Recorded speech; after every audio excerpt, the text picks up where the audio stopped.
Assalamualaikum warahmatullahi wabarakatuh. Perkenalkan, nama saya Widya Meliza dengan NIM PO 713402 10090. Saya dari kelas 1B Prodi D3 TLM. Baiklah, di sini saya akan menjelaskan mengenai laboratorium kimia dasar. Nah, di sini kita lihat pada slide tentang laboratorium kimia dasar. Jadi, laboratorium kimia dasar adalah suatu tempat riset ilmiah, eksperimen, pengukuran, ataupun pelatihan ilmiah dilakukan. Laboratorium biasanya dibuat untuk memungkinkan dilakukannya kegiatan-kegiatan tersebut secara terkendali. Baiklah, slide selanjutnya ada yang tahu nggak sih sebenarnya apa itu reagen? Nah, jadi reagen itu adalah sebuah larutan atau zat kimia yang dicampurkan pada suatu larutan atau campuran zat kimia lain untuk menimbulkan suatu reaksi kimia dari larutan tersebut. Begitu. Jadi sudah jelas ya arti reagen itu apa. Nah, berikutnya kita akan membahas apa aja reagensia yang dipakai di laboratorium kimia dasar. Tentunya bermacam-macam reagen yang kita gunakan di laboratorium kimia dasar. Di sini saya ambil 5 contoh reagen yang digunakan di laboratorium kimia dasar. Pertama ada asam klorida atau dengan nama lain HCl, konsentrasinya 36%. HCl itu digunakan di laboratorium kimia dasar untuk titrasi atau penentuan kadar basa dalam sebuah larutan. Yang kedua, ada asam nitrat atau HNO3 dengan konsentrasi 65%. HNO3 itu digunakan sebagai reagen untuk memproduksi bahan yang mudah meledak dan untuk membuat amonium nitrat. Yang ketiga ada asam sulfat atau H2SO4 dengan konsentrasi 98%. Itu digunakan di laboratorium kimia untuk titrasi penentuan kadar asam dalam sebuah larutan. Bedanya dengan HCl.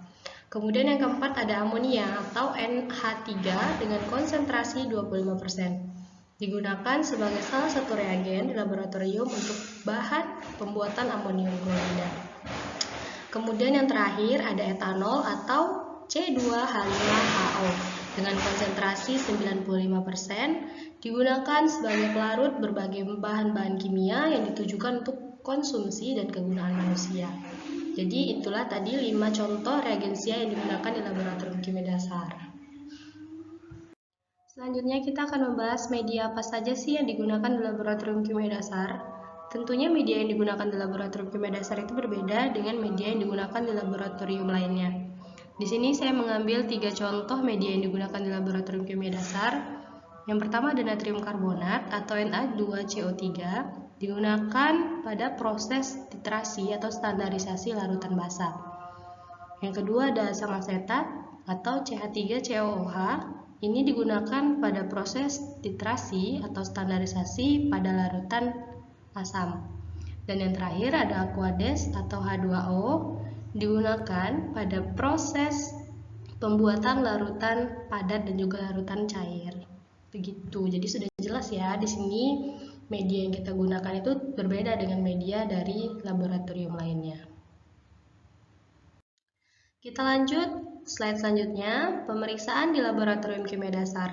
Di sini ada beberapa pemeriksaan yang sudah saya ambil. Yang pertama yaitu pembuatan larutan asam sulfat atau H2SO4 yang diencerkan.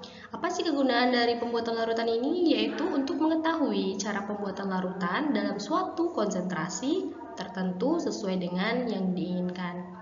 Dan yang kedua ada pembuatan larutan asam oksalat cair H2C2O4 2H2O dan diencerkan kembali. Kegunaannya untuk mengetahui cara pembuatan larutan dan juga cara pengencerannya. Yang ketiga yaitu pemeriksaan standarisasi NaOH 0,01N pada metode alkalimetri, digunakan untuk mengetahui kadar atau konsentrasi larutan asam yang sebenarnya. Dan yang keempat ada pemeriksaan standarisasi HCl 0,01N dengan metode asidimetri, digunakan untuk mengetahui kadar konsentrasi larutan basa yang sebenarnya. Dan yang terakhir itu ada pemeriksaan analisis fotometri. Fungsinya atau kegunaannya digunakan untuk mengetahui dan mengukur intensitas atau kekuatan cahaya dalam suatu larutan. Jadi itulah beberapa pemeriksaan di laboratorium kimia dasar. Nah, sekian dan terima kasih. Baiklah, atas penjelasan saya tadi, saya mohon maaf apabila ada salah kata atau salah dalam ucapan saya.